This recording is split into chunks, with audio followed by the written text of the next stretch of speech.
in Ghana, but I think you did explain to me like the radio stations. You guys don't do something like royalties. You don't really do. It's tough. It's tough. This is one of the things that Shatta keeps complaining about. There are royalties, right? Yeah, If see, arguably in the entire of Ghana and probably the yeah, world, Shatta is one of the few artists that releases a lot of songs in a year. yeah, Under a typical calendar year for Shatta it's nothing less than 100 songs. yeah. And so, can you imagine someone like Shatta with numerous hit songs? I mean, Shatta can stand and perform 100 hot songs Yeah, you could. in one night. Yeah, And it will surprise you that the royalty collection company in Ghana at one point paid Shatta when he was at his heights, when the yeah. songs were everywhere, he was paid somewhere around 35,000 Ghana cedi, which at the time will add up to maybe $3,000, $4,000 Wow, that's in a year. for the whole year, his royalties. Damn. So you see why he gets to them and Yeah, speaks the way he does, right? yeah, He's trying to talk to the gatekeepers. He tries to speak against the traditional media yeah. because the whole thing has been turned around. So for example, there is something called Payola, Hmm. which is basically you giving the radio station something or whoever is working at a station some money Yeah, to play your stuff for you. It can be yeah, cash or kind, but it is payola, it is bribery, something like that sort, right? yeah, And what is happening is that the artist whose song needs to be discovered and put out there so they can earn some royalties from the airplay and all that kind of stuff, it's not like that. They would rather have to cough out money, go pay these individual radio stations to put their songs on rotation, and they don't even get anything out of it. It is different if, let's say, you put your song out there and let's say you invest $10,000 to promote your yeah, song on radio station, and then you know that at the end of the year you're gonna get $20,000.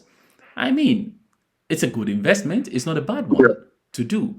So that is why Shatta was trying to teach the young guys that carve a niche for yourself, have a dedicated following, serve them exactly what they want, and use the DSPs because the digital stores are going to give you exactly what you want. yes, Although you might be cheated here and there, we know there are some, there are some cuts yeah, in there too. But at least, just yesterday, I was on YouTube trying to come up with another video because before I used to do these statistics kind of videos, like how much the artists are getting on YouTube and stuff like that. So I was looking up the numbers they are getting, right? yeah, And Shatta earnings for a year, according to Social Blade, should be somewhere in the upwards of $200,000, right? Just on yeah, YouTube alone, right? And you look at that and you ask yourself, what will he get off AudioMac? What will yeah, he be getting on Spotify, Apple Music, Boomplay, Tidal, anywhere he finds his music? yeah, And so all this together on these digital stores can bring him something around 300K, 400K every single year.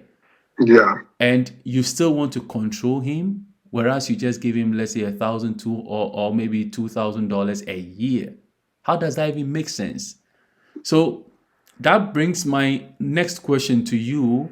yeah, It's like, usually, I know if you don't understand most of the Ghanaian languages and how the whole thing is, sometimes you don't have a picture to the whole story. A lot of mhm, people think Shatta rants a lot. He likes to mhm, come on there, rant, insult people, and all that stuff. For you who don't understand much to what is going on mhm. in the scene, when you see such a person ranting, what comes to mind? No, for Someone who you deem maybe talented or something just coming out there ranting and just causing trouble. What goes through your mind? so when I view Shatawale and if people want to call it rants and stuff like that, I what I did notice as an outsider looking in, and I've always say this, I always felt like if it was Shatawale against the world.